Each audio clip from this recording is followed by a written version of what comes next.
শিশু কিশোরদের ক্রীড়া প্রতিভা অন্বেষণে নতুন করে স্পোর্টসের উদ্বোধন করেছেন প্রধানমন্ত্রী তারেক রহমান।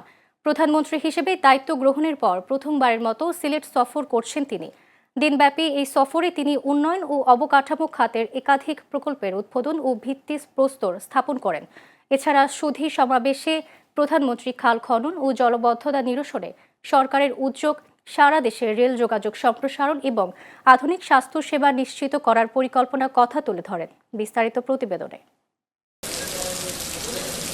অতিবৃষ্টি হলেও জলবদ্ধতা নিয়ন্ত্রণে খাল খনন কর্মসূচি গুরুত্বপূর্ণ ভূমিকা রাখবে বলে জানিয়েছেন প্রধানমন্ত্রী তারেক রহমান। একই সঙ্গে নদী বা খালে পলিথিন বর্জ্য না ফেলার আহ্বান জানিয়েছেন তিনি। প্রধানমন্ত্রী হিসেবে দায়িত্ব নেয়ার পর আজ প্রথমবারের মতো সিলেট সফর করেন তারেক রহমান। দিনব্যাপী নানা কর্মসূচিতে অংশ নেওয়ার পাশাপাশি বিভিন্ন প্রকল্পের ভিত্তিপ্রস্তর স্থাপন ও উদ্বোধন করেন।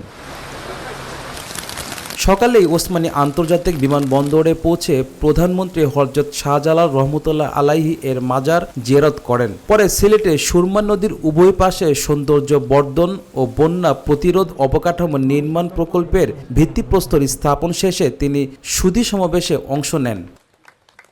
জলাবদ্ধতাও যাতে না হয়, মানুষেরও কষ্ট না হয়, সেটি কৃষির সুবিধার জন্যই হোক, পানিটিকে মানুষের ব্যবহারের সুবিধার জন্যই হোক, আমরা খালগুলো খনন করতে চাচ্ছি দেশে, যাতে আমরা অতিরিক্ত যে পানি থাকবে সেই পানিটাকে যাতে আমরা ধরে রাখতে পারি এবং প্রয়োজনের সময় আমরা সেটিকে মানুষের প্রয়োজনে আমরা ব্যবহার করতে পারি।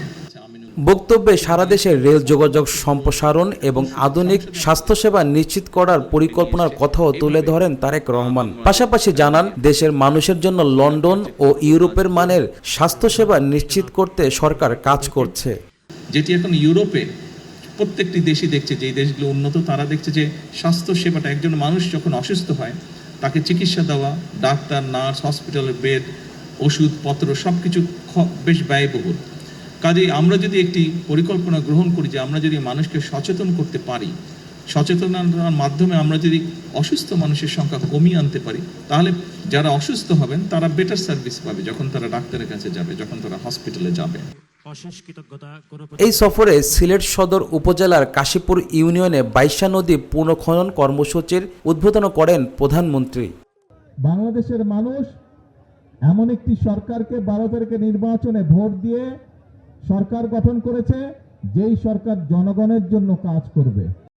দিনের কর্মসূচির অংশ হিসেবে বিকেলে সিলেট জেলা স্টেডিয়ামে যুব ও ক্রীড়া মন্ত্রণালয়ের উদ্যোগে আয়োজিত নতুন করে স্পোর্টস উদ্বোধন করেন প্রধানমন্ত্রী তারেক রহমান।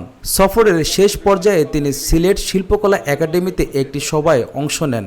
তোমাদের মধ্যে থেকে ভবিষ্যতে ইনশাআল্লাহ আন্তর্জাতিক মানের ইঞ্জিনিয়ার তৈরি হবে, তোমাদের ভিতর থেকে ভবিষ্যতে ইনশাআল্লাহ আন্তর্জাতিক মানের আর্কিটেক্ট তৈরি হবে এবং তোমাদের ভিতর থেকে ভবিষ্যতে নেতৃত্ব তৈরি হবে। এই দেশকে তোমরা নেতৃত্ব দিবে, তোমরা সামনে এগিয়ে নিয়ে যেতে হবে, তোমাদেরকে পারবে। সিলেট সফরে উন্নয়ন, যোগাযোগ ও অবকাঠামো উন্নয়নের একাধিক কর্মসূচি ঘিরে ছিল সরকারি তৎপরতা। জলাবদ্ধতা নিরসন থেকে শুরু করে স্বাস্থ্যসেবা উন্নয়ন, সব ক্ষেত্রেই সরকারের দীর্ঘমেয়াদী পরিকল্পনার কথা তুলে ধরেন প্রধানমন্ত্রী তারেক রহমান। Sadat Hossain Imran, Channel S.